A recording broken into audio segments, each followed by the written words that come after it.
नमस्कार, मैं अनुष्का पांडे और आप देख रहे हैं लोकल 7 न्यूज। स्वागत है आपका उत्तर प्रदेश के बुलेटिन में। चलिए रुक करते हैं खबरों की ओर। उत्तर प्रदेश के रायबरेली में पुलिस और बदमाश के बीच मुठभेड़ हुई है। जी आपको बता दें, आरोपी महाजन ने पुलिस पर फायरिंग की है, जिसके जवाब में पुलिस की गोली है। जी आपको बता दें, उसके पैर में लगी और उसके साथ ही बताया जा रहा है आरोपी उसके साथ पिछले 15 साल के नाम पता बदल कर रह रहा था और चोरी के मामले में वंचित था। पुलिस ने उसके पास से चोरी के आभूषण, अवैध तमंचा और कारतूस बरामद की है और इसके साथ ही आरोपी को गिरफ्तार कर लिया है।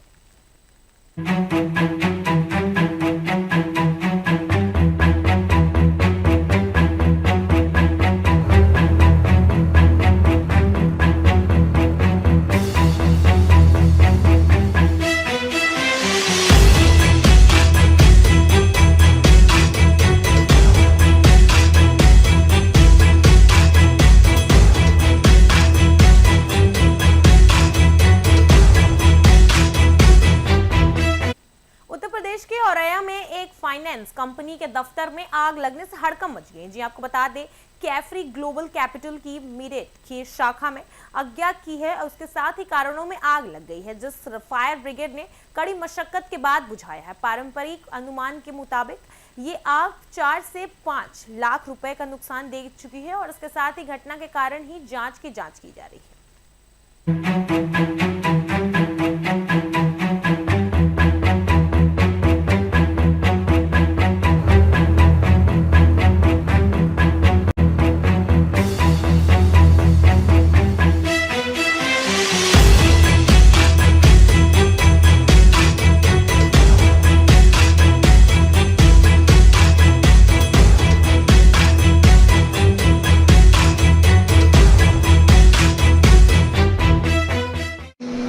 क्या नाम है आपका? जितेंद्र सिंह। आप कहाँ पर कार्यरत हैं? मैं कैफरी गोल्ड लोन में। यहाँ पर जो आग लगी है उसमें कितना नुकसान हुआ है और आपको किस समय जानकारी हुई? यहाँ लगभग 4 से 5 लाख रुपए का नुकसान हुआ है। मुझे सुबह लगभग 6:30 बजे जानकारी हुई है। किसके माध्यम से आपको जानकारी मिली? हेड ऑफिस से मेरे पास फोन आया। उत्तर प्रदेश के गोरखपुर से एक अच्छी और प्रेरणादायक खबर सामने आई है, जहां सरदार नगर स्थित बोर्ड के क्लास ग्लोबल के छात्रों ने कक्षा 10वीं के रिजल्ट में शानदार प्रदर्शन किया। उसके साथ ही स्कूल के छात्र विश्वजीत विश्वकर्मा ने 48% अंक हासिल कर रहे चौरी क्षेत्र में टॉप किया है और जिला मेरिट लिस्ट में जगह बनाई है। जी आपको बता दें, इसके अलावा विवेक ने 96% तक प्राप्त किए हैं और वहीं अन्य छात्रों ने बेहतरीन प्रदर्शन करते हुए स्कूल और क्षेत्र में नाम रोशन किया। रिजल्ट आने के बाद छात्रों ने अपनी खुशी का इजहार अच्छे से किया।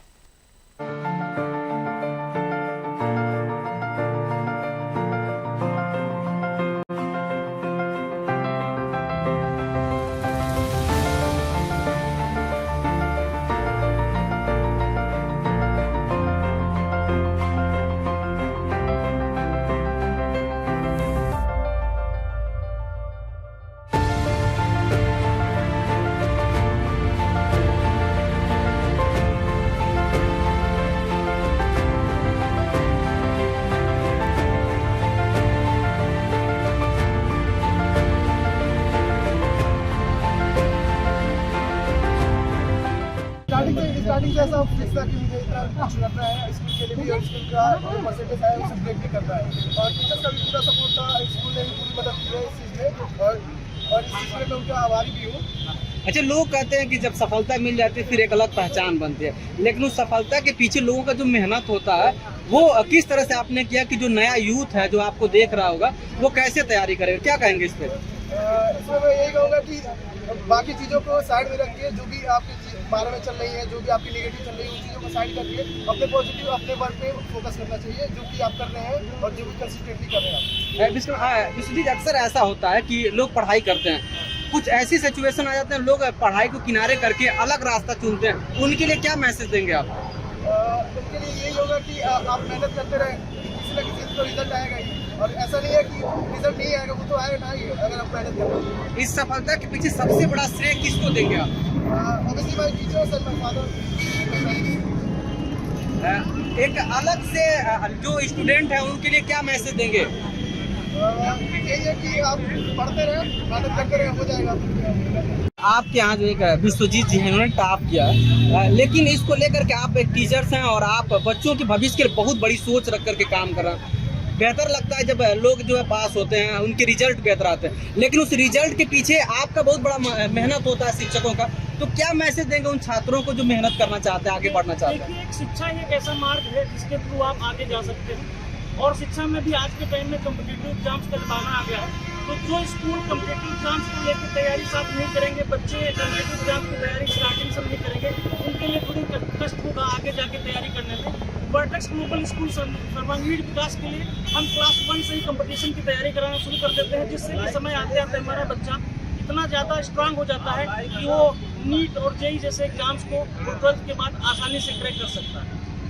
अच्छा, जो यूथ आज के डेट में जो युवा पढ़ रहे हैं उनके लिए क्या मैसेज देंगे आप? उनके लिए मैसेज ये है कि अपना एक एम बनाइए, एम के पीछे लगिए। स्कूल का सही चुनाव आपका भविष्य बदलेगा। पेरेंट्स की एक सुझाव जो है वो बच्चों की दिशा बदलता है, इसलिए स्कूल चुनाव में जल्दबाजी ना करें, पहले देखें जाने कि कैसे और कहाँ पे हमारा बच्चा ज़्यादा विकास कर सकता है। आपका Shailendra Tripathi, director of vertex global. Rajasthan के इटावा में विहिप और बजरंग दल ने जोरदार प्रदर्शन किया, जिसके साथ ही विश्व हिंद परिषद पर बजरंग दल के कार्यकर्ताओं ने अंबेडकर सर्किल के साथ नारेबाजी कर राष्ट्रपति का नाम ज्ञापन सौंपा, जिसके साथ ही प्रदर्शनकारियों ने आसाम जी के साथ ही गतिविधियों और अवैध कब्जों पर सुरक्षा चुनौती को लेकर चिंता जताई। देखिए ये खास रिपोर्ट।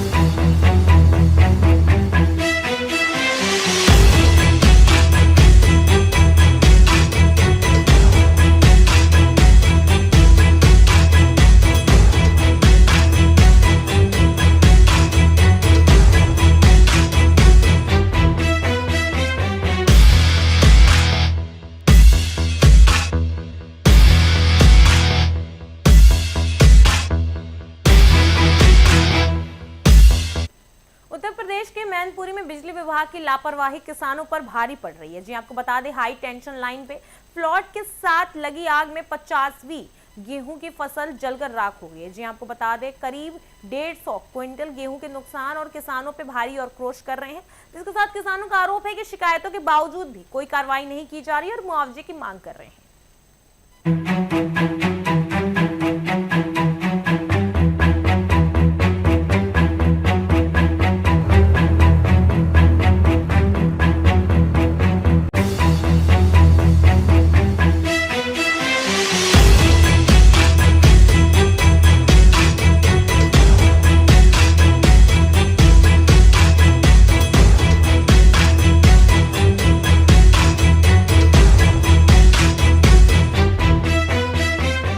मेरा नाम नवनीत यादव, मैं जिलाध्यक्ष भारतीय किसान यूनियन राजनीति।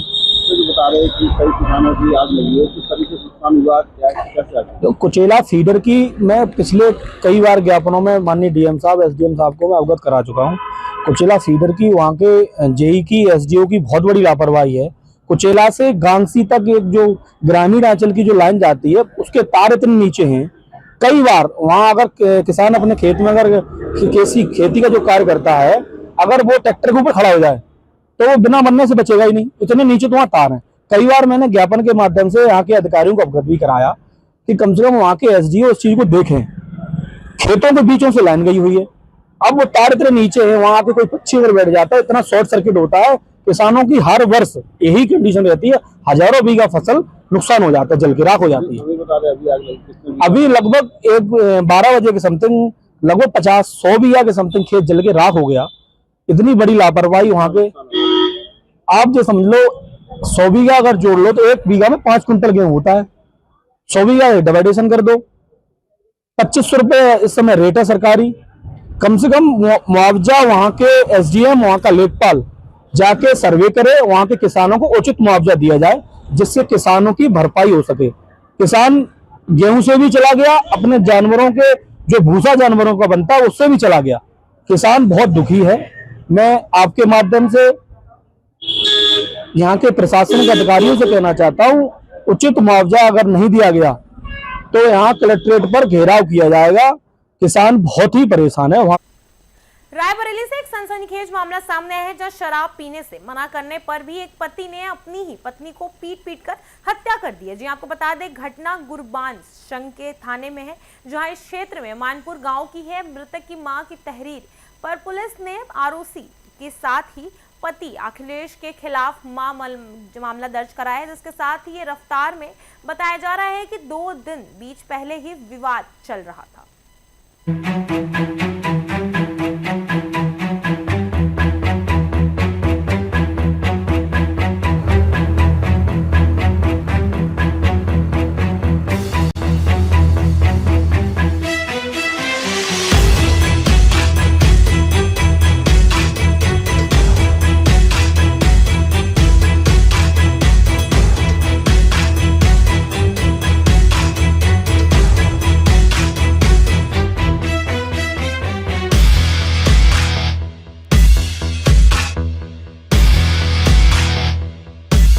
उत्तर प्रदेश के गोरखपुर में मुख्यमंत्री योगी आदित्यनाथ ने जनता दर्शन में लोगों की समस्या सुनी है। जी आपको बता दें, गोरखपुर नाथ में मंदिर में आयोजित इस कार्यक्रम में प्रदेश भर में आए लोगों ने अपनी शिकायतें की हैं। जी आपको बता दें, उनका कहना है कि मुख्यमंत्री अधिकारियों की त्वरित निष्कर्ष के साथ निर्देश दिए और कहा कि माफियों और दबंगों के खिलाफ सख्त कार्रवाई की जाएगी। साथ ही जन कल्याणकारी को योजनाओं का लाभ पात्र लोगों तक पहुंचने का जोर दिया जाएगा।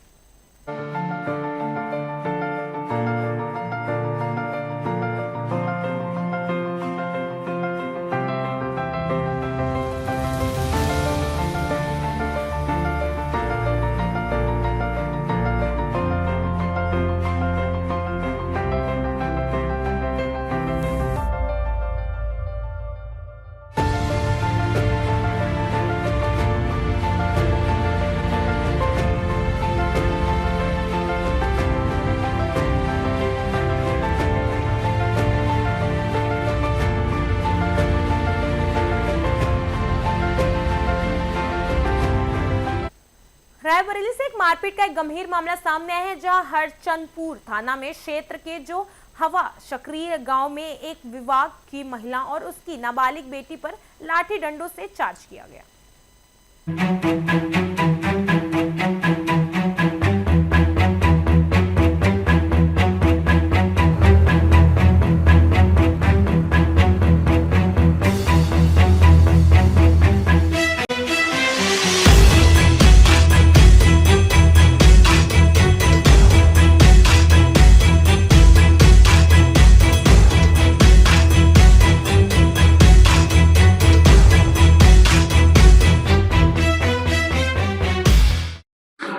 क्या नाम है आपका? क्या हुआ क्या? सब ये लड़की उनकी तरफ नल है, पानी भरने गए, इसके साथ छेड़खानी किए। जब छुड़ाने गए तो माँ बेटी दोनों को मारा। काहे से मारे हैं? लाठी और ईंटा समूचा। कितने लोग घायल हैं? हम दोनों माँ बेटी हैं। पुलिस को सूचना दी आप लोगों ने? अभी तो नहीं गए साहब, अब जाएंगे।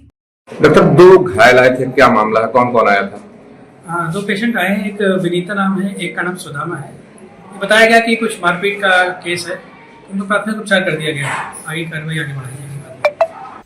फिलहाल इस बुलेटिन में इतना ही। ऐसे ही तमाम खबरों के लिए देखते रहिए लोकल 7 न्यूज।